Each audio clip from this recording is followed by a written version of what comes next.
watching Washington at Work. I'm Diana Longrie. Thank you for tuning in.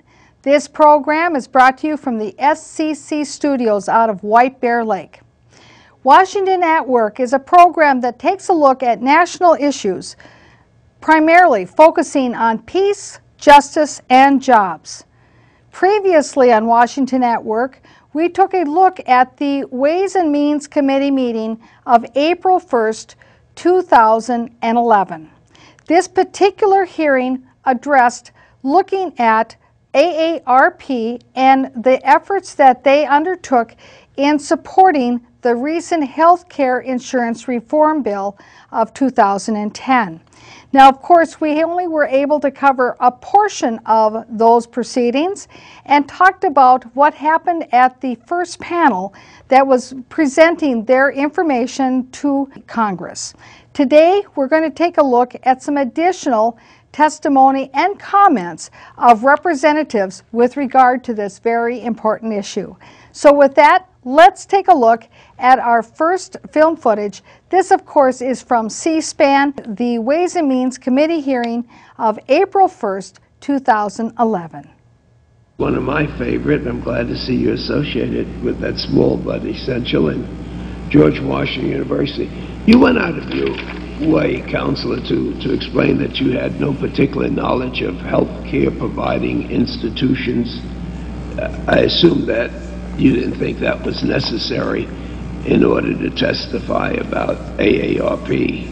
I did not think it was necessary in order to express the opinions I was asked to express with respect to the report. Were hypothetically I in charge of any further investigation, this is a subject I would have to become an expert in, and I would become an expert. But you're not familiar with what AARP really does. You were given a hypothetical and you gave your professional opinion. I take the report as if it were a hypothetical. Okay, and you know, it's the practice down here that the Republicans and the Democrats select different witnesses to support their case, and Professor, you are the Democratic selection. Did you know, Counselor, that you were the so-called Republican witness? Well, I do know that I was contacted by the current majority staff, but I'm sure the current majority staff also knows that I am a Democrat, a member of no organized political party. Interesting that this is included as part of the testimony and talking about that each of the sides identifies certain people that they would like to come and present testimony in support or against a particular proposition, whatever that might be. It helps citizens to realize sort of, you know, when these folks are testifying that they're not there by accident, it's actually part of trying to present the best case that each particular side may have with regard to how they feel or how they're trying to persuade other members of Congress to vote either for or against something. Now, to give a little bit more background about this, the Ways and Means Committee, they have an oversight subcommittee, which is, and also a health subcommittee, which is looking at this issue of the Medicare and Medicaid, and they, as part of that, have then made their net a little bit wider to take a look at AARP. AARP is the fourth largest spending lobbying organization between 1998 and 2010. And one of the things that many people do not realize is that AARP does sell health insurance products and that their brand dominates the private Medicare insurance market. So some people were wondering whether or not if they had a vested interest in indeed lobbying or promoting for informational purposes their support of the health insurance reform of 2010. That really is the impetus for this oversight and asking about AARP's role in all of this. Now let's go ahead and take a look at some more of our film footage and then we'll come back. Okay, so based on the fact that you had no knowledge of AARP, and you're retired now, right? Well, you might say so. I seem to be busier than ever. Let me ask you this, that you referred to the majority party when you talked about the report? I believe it is the majority party in this body. Do you have a copy of the report anywhere near you? I do. Is there anything on that report that would allow you to believe that there's a party affiliation, Republican or Democrat or majority or minority? Yes, there is, sir. What is that? It identifies Representatives Herger and Representatives Riker as Republicans. But that doesn't mean that the report is Republican, does it? That is correct. So you don't know whether, do you see any congressional seal on that, or I did not. did you see anything that this report was prepared by the Ways and Means Committee? I did not, nor do I see a committee document number. So everything that you testified to is based on the hypothetical, That's correct. and two members of Congress who happen to be Republican gave it to you. Well, actually, the staff gave it to me.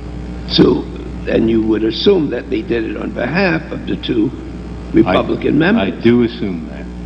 As you probably are gathering in listening to this, is that it sounds like perhaps, as some people are have even in the news have been talking about, Republicans perhaps are on a witch hunt with regard to AARP and whether or not, if they have a vested interest or not in this whole insurance industry, insurance reform. And it's fascinating to me as an attorney to hear the cross-examination of the witness there by Representative Charlie Rangel. Now, Charlie Rangel, of course, has even been in the news a little bit himself in the past year or so. He has a very informative little newsletter. He talks about a lot of what's going on Capitol Hill. And certainly for any of you out there where you'd like to know more about what is going on in Capitol Hill, I would certainly contact Representative Rangel's office and ask to be put on that email so that way you can get his newsletter. Let's go back and find out where this interrogation goes to. In chance it was not accurate and you based your testimony on that hypothetical, you would have to revisit everything that you testified to. I would revisit each issue with respect to which the information might turn out to be inaccurate. I'm sorry? I would revisit each issue with respect to which the information turned out to be inaccurate. But as you testified today, the only evidence that it is accurate is your confidence in the staff of these two members. In other words, there's nothing to indicate that it's official, that it's congressional, that if indeed you found that the hypothetical had problems, then your testimony based on the hypothetical would have to be different. Correct. Okay. I have no further questions. The gentleman yields back his time. I might mention there are 243 footnotes which are documented, which anyone can look and verify, or at least see where the information has come from. I've had the opportunity to interview and in some cases interrogate suspects who sometimes are not quite so forthcoming in their answers, but I appreciate your straightforwardness and your answers to the question. I think it makes the process much easier and much more credible when we have witnesses that are cooperative and ready to supply those answers to us. Thank you, sir. I would just ask this question first. So you stated stated that AARP's organizational structure merits further investigation, and then an extensive document production from AARP maybe could be provided to us. I'm interested in what types of documents should this committee request from AARP so that we can better understand the relationship between AARP's numerous for-profit and tax-exempt affiliates. That's a long list. I would start with the composition of the governing bodies of each of the affiliates. I would want to know to what extent they also operated through subcommittees, just as I would want to know whether AARP itself operates through subcommittees. I would want to see, let's say, 5 years' worth of minutes of each of the governing bodies and its subcommittees. I would be very interested in flows of cash among the affiliates. I would be very interested in the internal controls that AARP applies and its auditor's opinion as to the adequacy of those internal controls. I would be very interested in looking at not AARP's consolidated 990, but in the audit process, each auditor, of course, audits separately the books of each affiliate and then combines them for purposes of consolidated reporting. I would be very interested in looking at. He's given a description of all the different kinds of things that if he were indeed the one doing the oversight, if he were looking at these particular parameters, what is it that he would want to look at to determine exactly if indeed there was any particular special interest, or if perhaps the organization is not complying with the requirements to be a non-profit organization.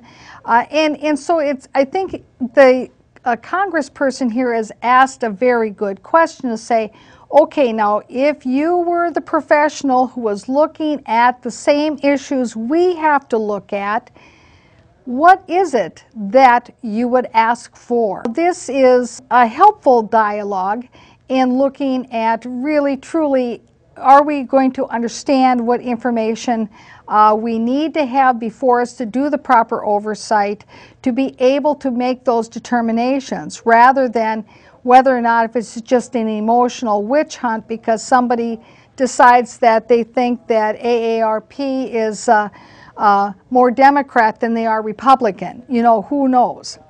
Now, one of the things that we brought up the last program of Washington at Work, after this Ways and Means hearing of April 1st, that afterwards, on April 21st, a letter then was sent from the Committee of Ways and Means to the Chief Executive Officer of AARP in Washington, D.C., asking for additional information.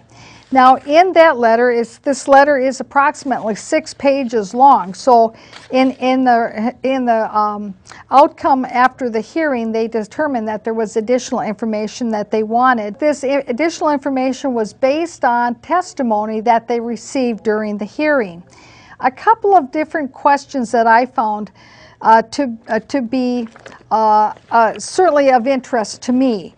It says here that one of the questions, Mr. Hammond had claimed that there is basically 3 different boards involved in AARP organization, and that Mr. Hammond mentioned the boards of AARP Inc., AARP Services Inc., and the AARP Foundation.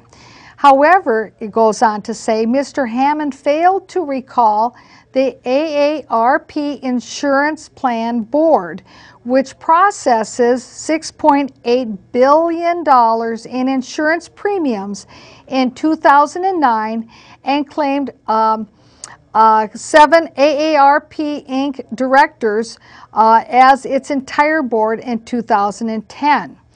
And then, of course, they asked apparently this individual what were the offices of those, the addresses of those 3 offices, and that the response is that they have 3 different offices and that they meet at 3 different spots. This letter then goes on to say that, however, AARP Inc. and the AARP Foundation both list 601 East Street, Northwest Washington, D.C. as their address. And the question is then, is that do they still stand by the statement and the claim that the AARP Inc. and the Foundation have different offices? Well, I guess from what I probably would guess from my experience is that they may indeed be at the same building, the same address, but they may be on different floors or in different suites. And so I'm predicting that indeed the answer might be is yes, they indeed do have different offices. They may simply just meet on different floors or have offices in different suites, even though they are in the same building. Another question that is being asked for AARP to bring additional information before the Ways and Means Committee. You were asked, meaning AARP, you were asked twice by two different members whether AARP would commit to foregoing any exchange insurance product related revenue, whether by royalty, commission, or otherwise, beginning in 2014. You failed, meaning AARP, failed to answer the question both times it was asked. We would like an answer to this question. Will AARP commit to not endorsing or selling insurance in the government-run exchanges? Will AARP decline any royalty, commission payments, licensing fees, or revenue from any insurance company that is related to an insurance product offered in the exchange? Well, as we discussed in the last show of Washington at Work, is that a great portion of the revenue that AARP generates and that they earn is actually royalties off of the use of their name licensing as it applies to different products, and that is in addition to their membership fees. That is how they, for the most part, fund their organization. And that as a result of having these royalties, that is one of the reasons why they're able to keep their membership fees lower than they would be if they didn't have that royalty income coming in. Let's take a look at a little bit more of our film footage and continue on and hear some more about what other additional information is being suggested that might be looked at if we were indeed to do a thorough oversight of this to get to the bottom of if there is any conflict of interest or not. Elements of each consolidated financial statement, consolidated 990. That's a brief summary. And hopefully, if I made a request today, could you give me the rest of the list that we might be I could interested try. in? I would appreciate that very much. Thank you. And so, you had time at all to look through the report that you have before you? I'm sure you've had some time to look at it. Not much. Not much? No, the committee called on Monday. I read it Tuesday. I prepared my statement Tuesday night and Wednesday. So from what you've heard today and maybe the report that you've had some time to look at, even though briefly, would you say, would you agree that there's some interest there that should be followed up? I do agree with that. There's something that we should at least have some answers to, some questions that should be answered. I do agree with that. Thank you, sir. I'm particularly interested in another aspect of AARP and their plan, the massive grantor trust that processed more than $6.8 billion in insurance premiums in 2009 before kicking some of that money up to the tax-exempt AARP, Inc. Is this an area where we should seek more information? It's interesting that you asked that question. That was exactly the first question I asked the staff member who contacted me, and she was unable to provide me with any more information about that grantor trust. I'm fascinated to know more about that grantor trust, why it was created, how it actually functions. What do you think that might tell us? I don't, but I am curious. And why are you so curious? Just from It's an unusual element. I have never seen in the context of profit or non-profit affiliates a grantor trust playing such a key role.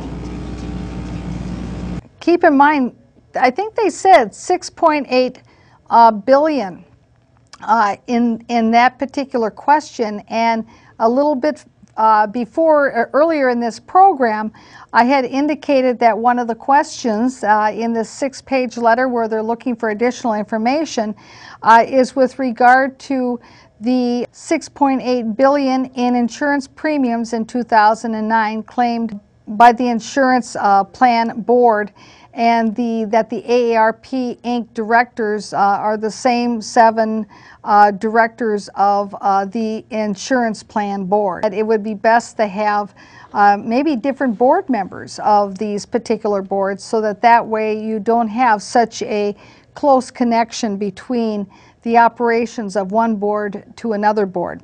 Another question that is being asked for in this letter is this. It says, when asked why AARP Inc.'s cash and in-kind contributions have not kept pace with AARP's royalty revenue growth and how this comports with AARP's tax-exempt status, AARP simply responded that all of the money goes towards the mission. So the question that they're being given is, please provide a detailed and specific accounting by program and dollar amount of how AARP's $1.4 billion in total operating revenue was spent in 2009, and further AARP's mission. So what they're asking for is that they want to understand that this money, how was it used to support the mission of AARP. The mission of AARP, of course, is to enhancing seniors' quality of life. And I would certainly say that I think that it's safe to say that AARP certainly has indeed done many things to enhance the quality of life of our seniors in the United States. The issue is that whether or not, if lending their brand name of AARP as a way of licensing and creating royalty income, whether or not, if somewhere along the line, if indeed that promotes their ability to increase the sales of the insurance that they also have a role in. Let's go ahead and take a look at some more film footage. We're getting near the end of our program. I guess I would just posit for a moment that AARP does a whole range of activities that aren't a part of their foundation. I mean, this is the revenue stream that deals with people that I'm working with on the Healthy Communities programs, with health policy,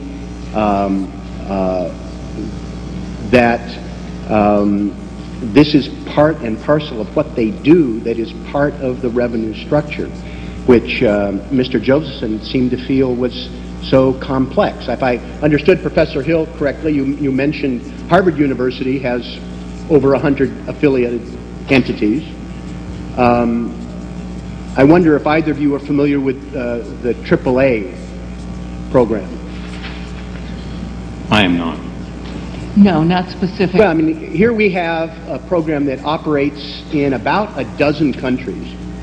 It has an affiliate in, I think, every single state, and some large states are divided. There's a AAA of Northern California and Southern California. They are involved with... His point is very well taken. This is how many organizations, nonprofit, are operated, how they are structured, that they have affiliates. So why is it that AARP is suddenly under the microscope with regard to how they are operating? That really, if indeed this is something in a way that a nonprofit should not be organized, well then it should be like that for all nonprofits across the board, not just to single out one particular organization such as AARP. Is it only because that they were putting out information as to why they thought it was in their members' best interest to pass the Health Insurance Reform Bill of 2010? Or is it because of the way they're structured it's, of course, one of those questions that will continue to be debated, I believe, at Capitol Hill. The Ways and Means Committee has given AARP a particular deadline in which to get the answers to these various questions to them, and that date is May 5th, 2010. So by the time that this program has aired, the answers will have already been submitted to the Ways and Means Committee, and I believe that as we will probably find out what those answers are and find out what is the response of the Republican-controlled Ways and Means Committee with regard to these answers, and are they going to continue to further investigate. So let's continue on with a little bit more of this film footage, and then we'll wrap up. Roadside service. They're involved, they have programs that are involved with accommodations. They have a travel service. They sell insurance for cars, boats,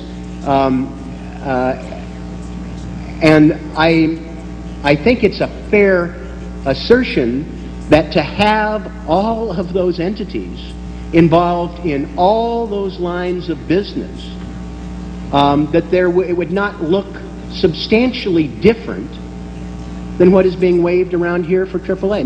Ms. Hill, would you agree?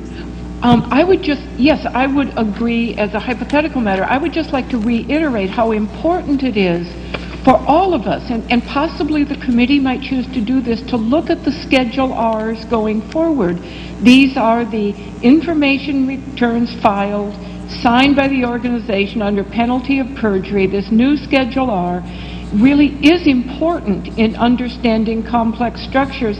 It would help provide baselines to see what is unusual and what is not unusual better than any of us could with our own observations drawn from practice or scholarship.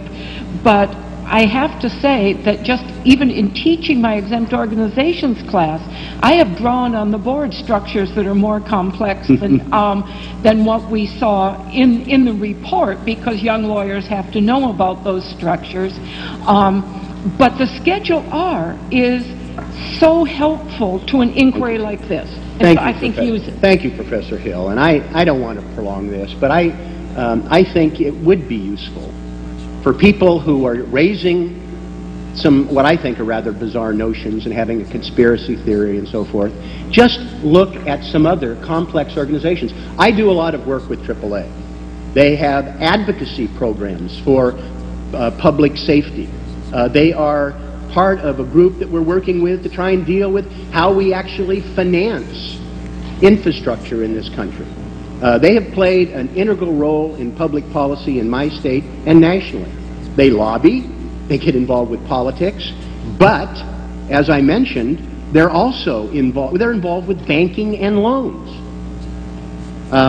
They offer insurance on autos, boats, homes, life, health, long-term. Many of us are familiar with maybe some exposure to AAA, not realizing how involved and how complicated the business structure is of AAA.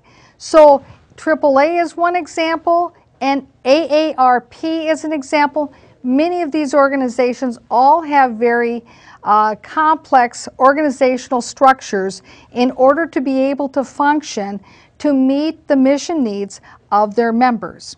And I think that really is, in the end, the question. Do the endeavors of AARP and their various endeavors that they have in order to raise revenue, are they indeed consistent with the mission of enhancing seniors' quality of life? So in the end, is that what is permissible or not as a nonprofit to maintain their nonprofit status, and in order to be able to promote those things that they think are important for their members? I want to thank you for tuning in to this episode of Washington at Work. Tune in again next week. We'll see you here. Bye-bye.